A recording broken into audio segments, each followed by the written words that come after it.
khalaqtani min nar wa khalaqtahu min tin. Sadaqallahul aliyul azim.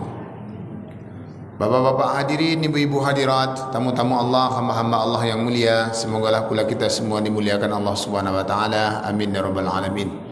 Alhamdulillah, segala puji hanyalah milik Allah, karena itu tiada tempat kita memuji melainkan hanya kepada Allah. Salawat juga salam, Allahumma ya Allah salli wa sallim, limpahkanlah salawat dan salam ala nabiyyina Muhammadin, kepada nabi kami Muhammad sallallahu alaihi wasallam, wa ala alihi, juga kepada seluruh keluarganya, wa azwajihi, istri-istrinya, wa dzurriyyatihi, anak-anak cucu dan cicitnya, wa ashabihi, sahabat-sahabatnya, wa ummatihi, umat-umatnya. Semoga kita yang hadir di Masjid Al-Firdaus ini adalah bagian dari umat Rasulullah sallallahu alaihi wasallam yang akan mendapatkan salawat dan salam dari Allah Subhanahu wa taala. Amin ya rabbal alamin. Bapak Ibu hamba Allah yang mulia, kita ini manusia memiliki karakter pasti bersalah. Bahkan kita ini oleh para ahli tata bahasa Arab disebut Al-Quran dengan nama Al-Insan. Kita ini disebut oleh Al-Quran dengan kata Al-Insan. Al-Insan itu artinya manusia. Misalnya Allah berkata begini, وَلَقَدْ خَلَقْنَا الْإِنسَانَ مِنْ سُلَالَةٍ مِنْ طِينٍ. Sungguh kata Allah, aku telah menciptakan insan, manusia. Jadi insan itu manusia maknanya. Min sulalatin min tin, dari saripati tanah. Kata al-insan ini berasal dari akar kata nasia katanya. Arti nasia itu lupa. Jadi kita manusia ini dipastikan akan berbuat lupa. Karena memang asal nama kita manusia itu dari asal kata lupa. Padahal lupa ini menjadi potensi kita berdosa. Lalu Nabi pun bersabda, kullu bani Adam, setiap anak Adam ini Bapak Ibu kan kita ini anak Adam, betul Bu? Atau Ibu ada yang berasal dari teori Darwin? Hah? Ada enggak? Enggak, berarti anak cucu Adam.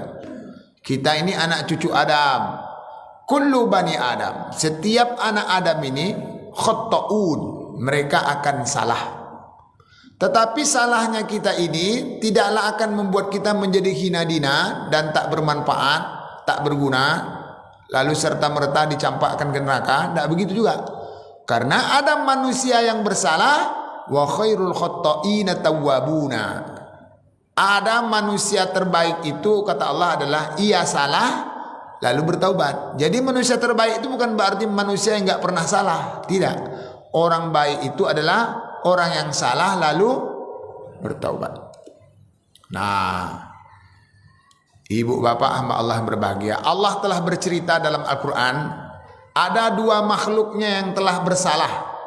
Pertama namanya iblis, yang kedua namanya Adam. Namun iblis ini bersalah tapi tak dapat ampunan, masuk neraka. La'amla'anna jahannama minal jinnah, la'amla'anna jahannam.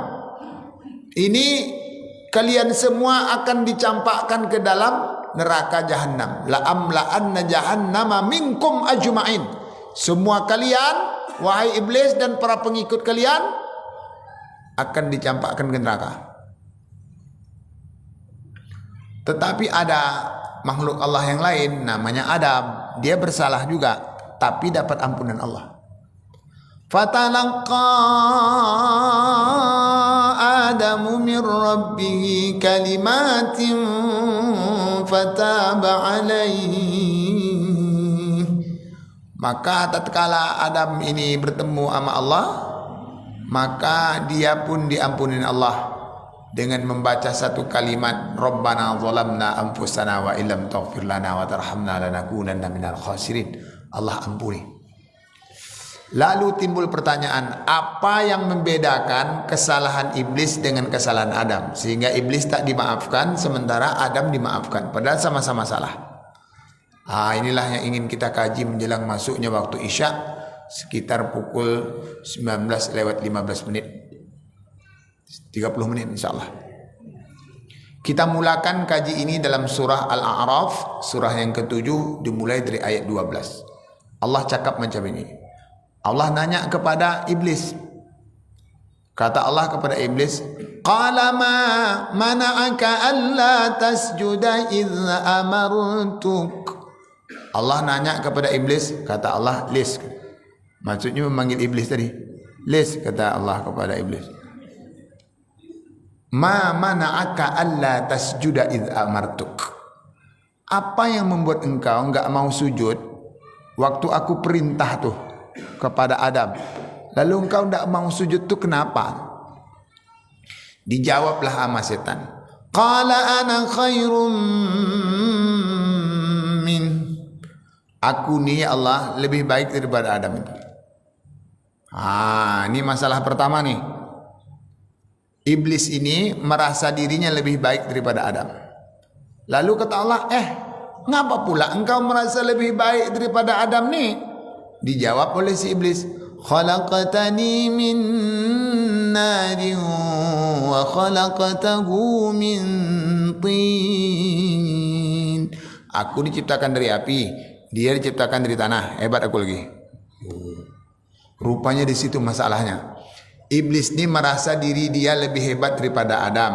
Nah, merasa diri lebih hebat dari seseorang, merasa dirinya iblis ini tadi lebih hebat daripada Adam, inilah definisi kesombongan. Tatkala kita merasa lebih hebat, lebih soleh, lebih ganteng, lebih tinggi, lebih putih, lebih kaya, lebih berpengaruh, lebih banyak pengikut, lebih banyak followersnya, wah, itu sombong juga. Mirip-mirip dengan iblis tadi. Mengapa Allah enggak suka kepada iblis ketika dia merasa dirinya lebih hebat?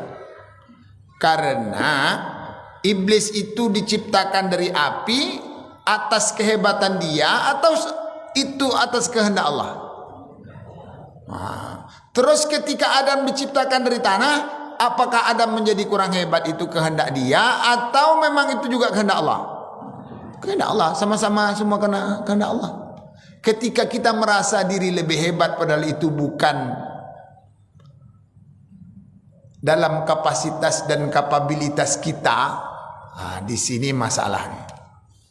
Kalau bahasa TikToknya, ini parah nih. Tenang, ini tidak bisa tenang nih, memang parah nih. Bu, ketika ibu punya suami ganteng, duitnya banyak, penyayang, itu gara-gara ibu hebat menggoda bapak nih atau memang nasib badan? Bu, jawab aja lah, kalau salah tak ada nilainya. Bu, karena ibu hebat atau memang nasib ibu yang begitu? Nasib badan. Kok ragu ibu menjawabnya? Nasib ibu. Mengapalah bapak ni suka ke ibu? Rupanya bapak ni dulu waktu bujang-bujang kurang pergaulan, kuper. Pergaulannya tu di kampung tu dia mutar-mutar, tak ada kemana-mana. Sementara setiap hari maknya bilang, kawinlah kau lagi jang, katanya. Ini bujang namanya, orang Melayu nih. Kalau bujangnya orang Medan lain lagi artinya nih, ya kan? Kawinlah kau lagi jang, katanya.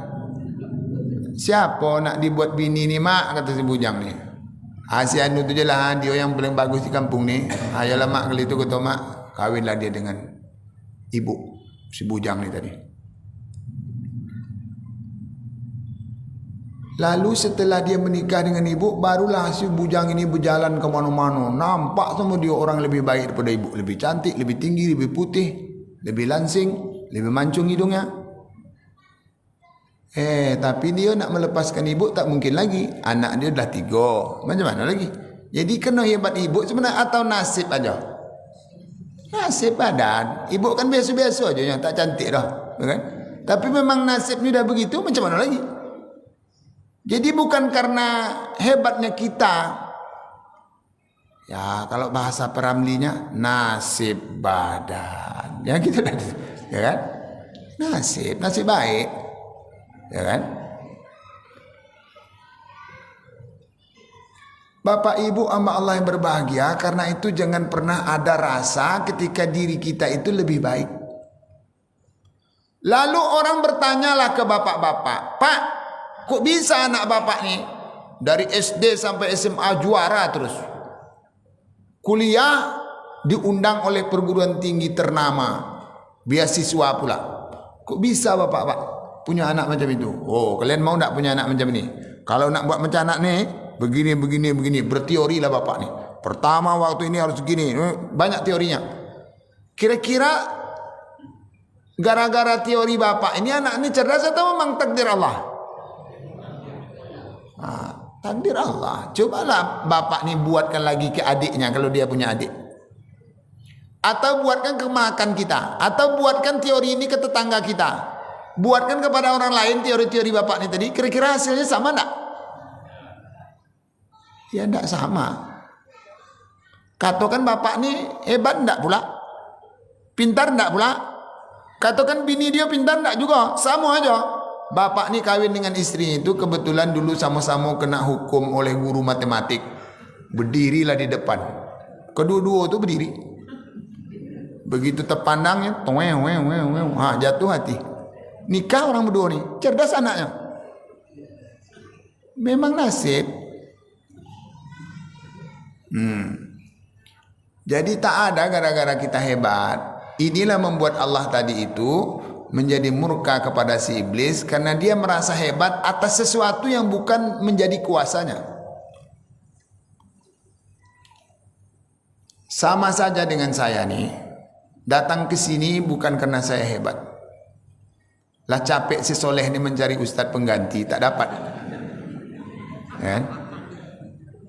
Ustaz malam ni kan tak datang, berhalangan kan? Dah capek si soleh ni mencari orang telepon. Wah, bisa ganti ustaz? Aduh, tak bisa malam ni. Terus bisa ganti ustaz? Tak bisa, dah 3-4 orang ditelepon. Siapa lah lagi nak ditelepon ya? Teleponnya lah, teringatlah Allah Ta'ala tu menggerakkan itu, tengok maghfirahnya. Telepon saya ni, Ustaz, bisa isi kajian di Al-Firdaus Ustaz? Kapan? Jumat malam. Dah. Lalu saya kata, ayalah Ustaz Saleh insyaAllah saya datang. Sebenarnya saya ni ke sini ni karena saya hebat atau kalau tak ada orang lagi? Tak ada orang lagi. Karena tak ada lagi tiba di awak. Itu aja sebenarnya. Tak ada hebat-hebat. Ini soleh ni lebih bagus nih. Saya ni dulu pernah merasa diri itu hebat, digoda sama setan. Digoda sama iblis ni. Maghfirah, kau dah hebat sekarang. Jadual kau dah banyak. Payah dapat tolak jadual ni, berimpit dah sekarang ni. Menghebat kau. Tapi rasanya awak pun tak hebat jugalah. Tapi kadang ragu lah awak gara-gara digoda sama setan ni. Lalu Allah pun datanglah. Menelponlah seseorang ke saya. Lalu kata dia, Maghfirah, ya Pak, tolong datang ke masjid nanti ya, isi kajian. Awak belum lagi menjawab, bisa atau tidak bisa, bapak ni pun menyerocos di bercakap. Tolonglah datang ya Ustaz, kami malam ko si Pulan, tapi yang kebetulan tak datang. Padahal kami tak ngaji, tolonglah datang ya. Padahal tak mengaji, datang setan tadi membisikkan, usah kau mau. Dia pikir kau ban serap.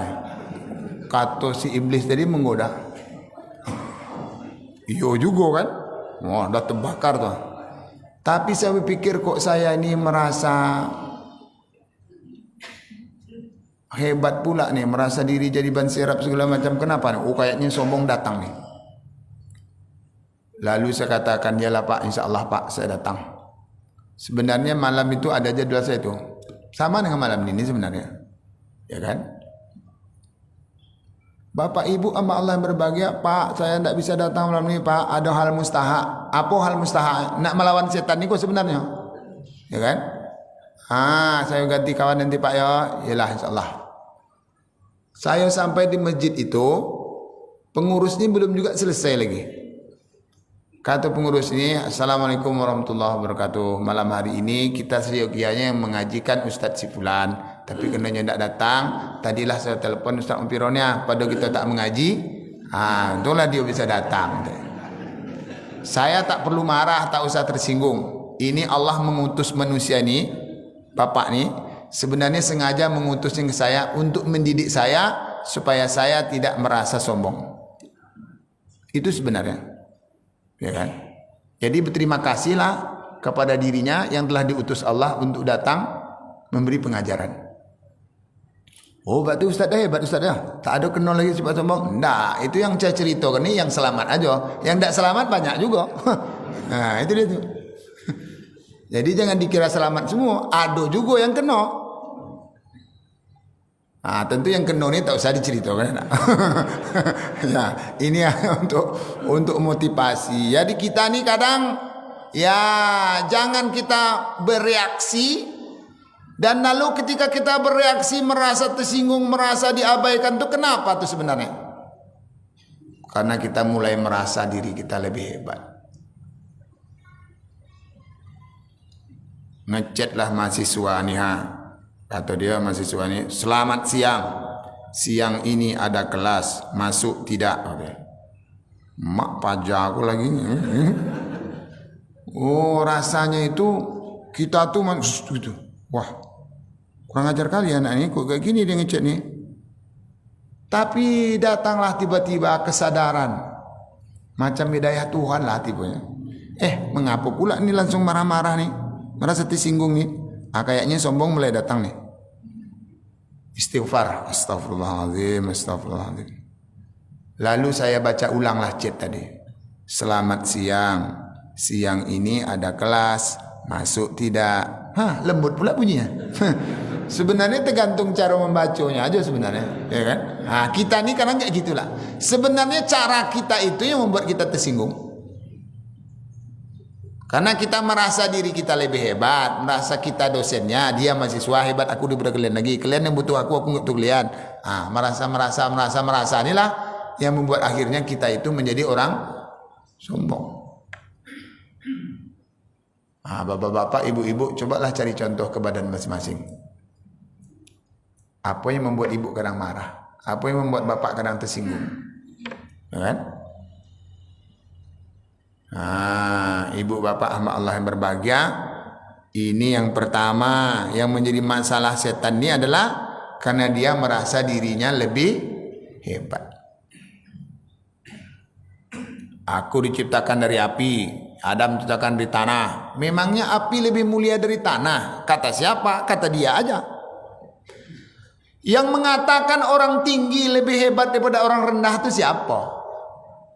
Yang mengatakan orang kulit putih lebih baik daripada kulit gelap itu siapa? Kan kata ibu aja. Ya kan? Nah, bapak-bapak, ibu-ibu, hamba Allah yang berbahagia, itu kan menurut kita. Karena di mata Allah, innallah, sesungguhnya Allah, la yanzuru, tidak menengok, ajsamikum, jasad kita, wala amwalikum, harta kita, walakin yanzuru ila qulubikum wa a'malikum. Yang dia tengok itu apa? Hati awak dan amal awak. Kalau ibu mau setinggi 1,90 m pun, kalau ibu di mata Allah jelek, tidak beribadah, tidak buat baik, ya isi neraka juga. Kayak gitu dia.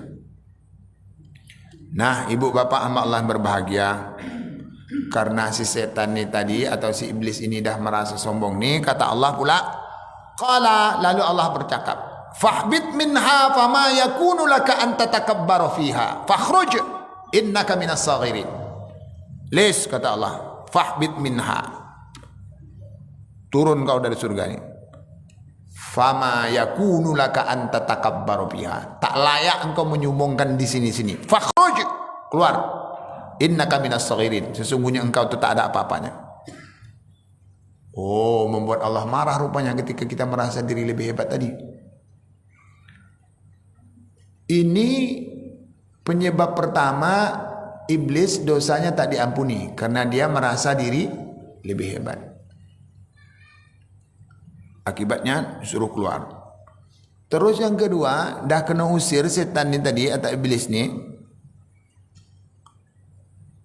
Terus dia pula melakukan perlawanan. Apa katanya? Qala anzirni ila yaumi yub'atsun. Karena engkau dah mentakdirkan aku ni orang yang akan dicampakkan ke neraka, keluar di surga ni. Macam inilah. Berilah aku hidup sampai hari berbangkit, katanya. Karena Allah dah marah. Qala, lalu Allah menjawab, innaka minal munzirin. Okey, engkau hidup sampai hari berbangkit. Kok baik Allah ni Ustaz, bisa diperkenankannya keinginan si iblis ni? Sebenarnya Allah tu bukan baik, Allah tu lagi marah. Sama dengan gini, ibu berkelahi dengan suami ibu, lalu kata bapak ni sedang berkelahi hebat tu, kalau kau tak mau gini-gini, aku pergi dari rumah ni, kata bapak tu. Pergilah, kata ibu. Jadi sebenarnya ibu ni bukan lagi memperkenankan, karena marah aja. Kayak gitulah lebih kurang analoginya itu. Ibu bapak sama Allah yang berbahagia. Qala fa bima aghwaytani la aq'udanna lahum siratal mustaqim. Yang ketiga, setan ni mendendam. Merasa diri lebih hebat, sombong, melawan. Yang ketiga, mendendam. Apa katanya? Qala, iblis ko tadi bercakap, fa bima aghwaytani la aq'udanna lahum siratal mustaqim. Karena aku ni dah engkau hukum sebagai orang yang tersesat, la aqudanna lahum siratal mustaqim. Aku akan menyesatkan seluruh orang-orang dari jalan engkau yang lurus. Mengancam-ngancam pulanya kepada Allah Ta'ala. Ini penyakit iblis yang ketiga.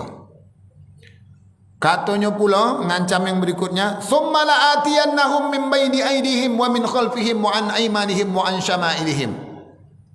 Aku akan menggoda seluruh manusia itu dari depan, dari belakang, dari kanan, dari kiri. Pokoknya, awaslah. Mau kok gitulah kira-kira. Oh, rupanya setan kau tadi mendendam. Ya. Tudro, setelah setan yang mendendam, apa jawab Allah? Qala, ukhruj, keluar kau minha, dari surga, mad'uman mad'ura, dalam keadaan terhina dan terusir. Lah banyak nih usirin, tadi dah kena usir, ni kena usir juga. Memang kalau orang marah kan diusir berulang-ulang ya.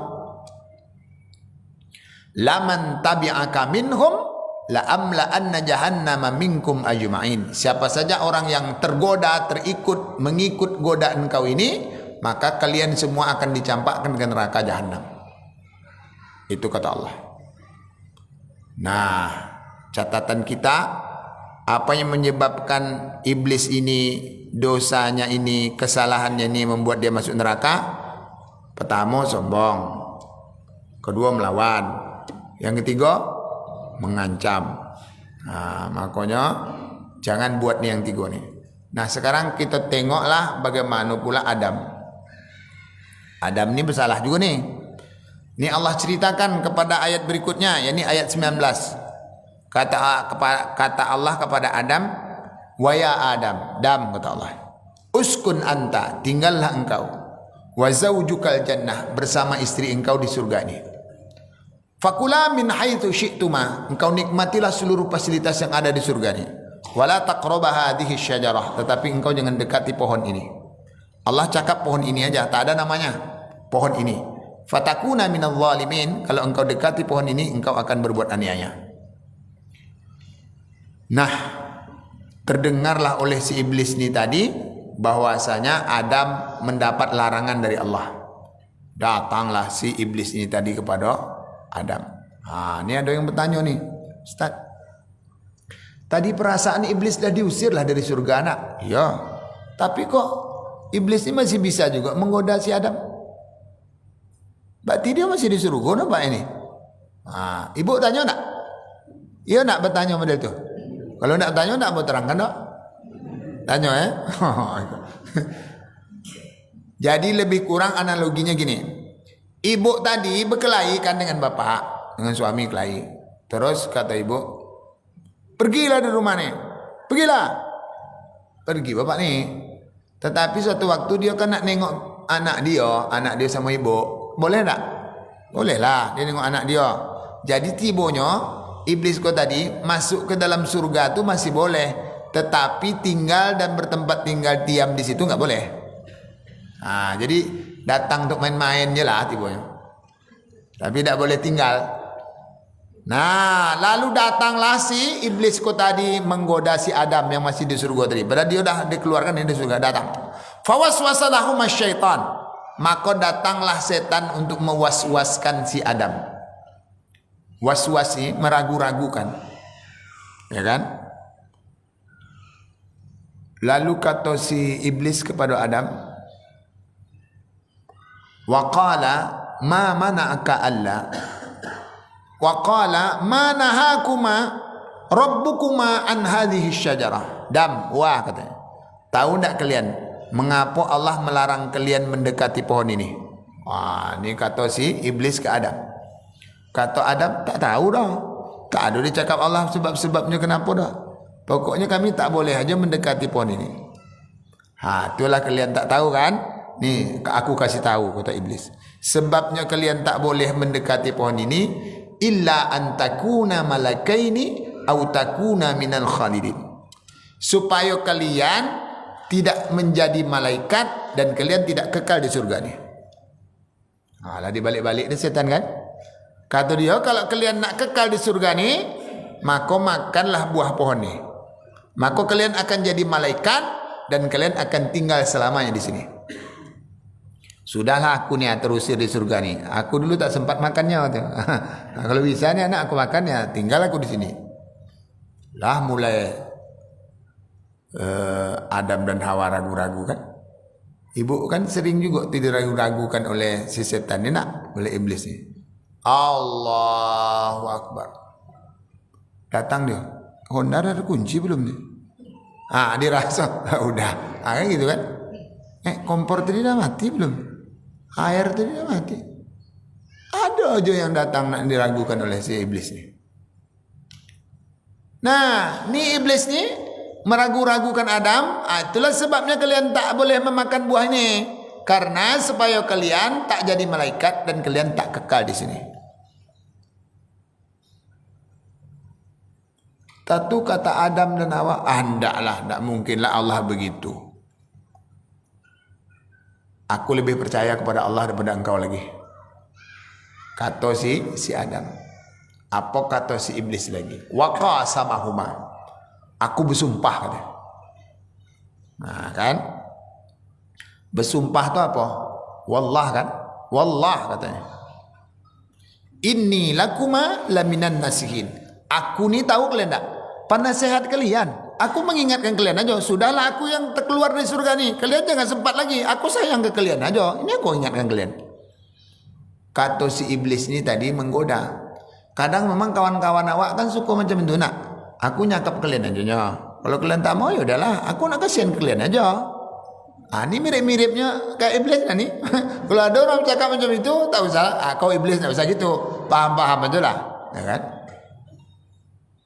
Awak baru nak berdagang, datanglah pedagang senior ni. Dia sudah lama berdagang. Datang, mantap dah jadi pedagang ni kalau nak berdagang ni, jangan jujur-jujur kali.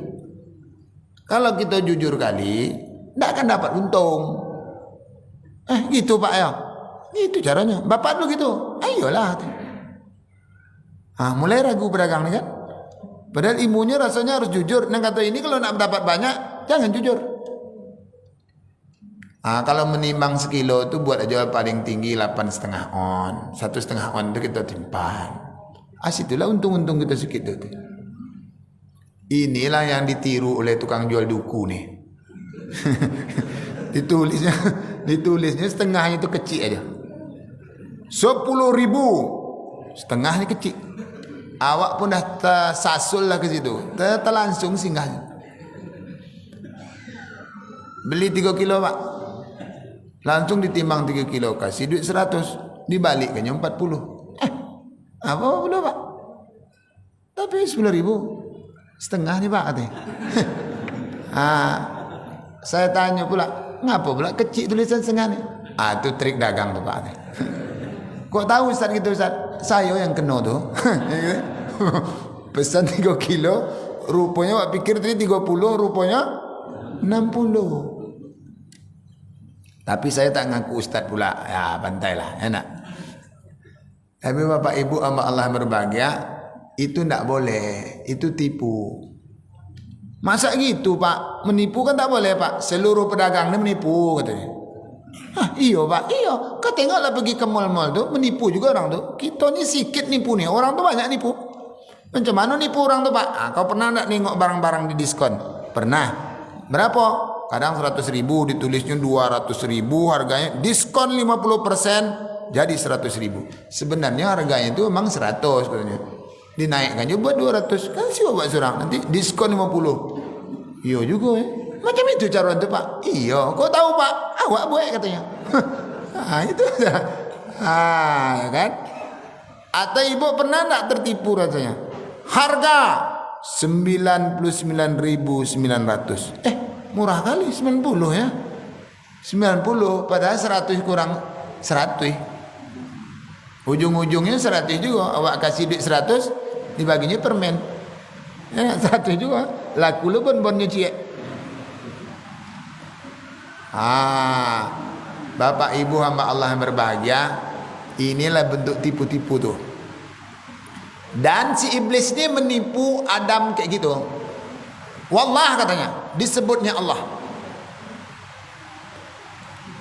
Terus akhirnya Adam ini tadi pun tergodalah, dimakannya lah buah itu. Fadallahuma bighurur. Akhirnya Adam dan Hawa pun tertipu. Falamma dhaqa asy-syajarata badat lahuma sawatuhuma. Akhirnya Adam ini tadi zaqa. Di dalam firman Allah ini falamma dhaqa. Kata zaqa ini diterjemahkan dalam Al-Quran terjemahan Kementerian Agama itu dengan kata makan. Falamma dhaqa, maka tatkala Adam dan Hawa tadi telah memakan. Padahal sebenarnya dhaqa itu makna dasarnya enggak makan. Makna dasar dhaqa itu rasa. Rasa kalau bahasa kitanya menginyam. Baru dikinyamnya sedikit buah itu, maka tanggallah seluruh pakaiannya. Badat lahuma sawatuhuma. Apa sebabnya tanggal pakaian? Karena dosa itu akan mempermalukan kita. Tanggal semuanya. Ya kan? Terus datanglah Allah kepada Adam dan Hawa ni. Alam anhakuma antilkuma syajarah. Adam, kan dah aku larang kalian mendekati pohon itu. Alam anhakuma antilkuma syajarah. Kan dah aku larang kalian mendekati pohon itu. Mengapa kalian makan buahnya? Apa sikap si Adam dan Hawa? Ya Allah, aku betul-betul tertipu. Mohon maaf. Sebab tadi ni si iblis ni, dia telah menyebut nama engkau. Katanya wallah, bahwasanya buah ini adalah buah yang akan membuat kami kekal di sini. Dia ada bersumpah atas nama engkau. Aku mendengar nama engkau disebut itu, aku rasanya yakin karena dia telah mempertahukan nama suci engkau. Maaf ya Allah, saya dibohongi si iblis. Tertipu kami ya Allah, ampunkan kami. Nah, ini beda antara iblis dengan Adam. Kalau Adam salah, langsung merasa salah, merasa tertipu, lalu minta ampun kepada Allah. Nah, ketika Adam ini bersalah, dia minta ampun dan merasa bersalah kepada Allah SWT. Lalu apa kata Allah? Fatalaqa Adamu min rabbihi kalimatin fataba alaihi. Maka ketika Allah berjumpa sama Adam dan Hawa ini, maka kata Allah, ya udahlah Adam Hawa, karena kalian telah melanggar aturan aku, maka keluar kalian dari surga ini. Tetapi kalimatin fataba alaih, kalian bawalah kalimat ini, lalu kalau kalimat ini kalian baca, taubat kalian aku terima, kata Allah. Apa kalimat itu?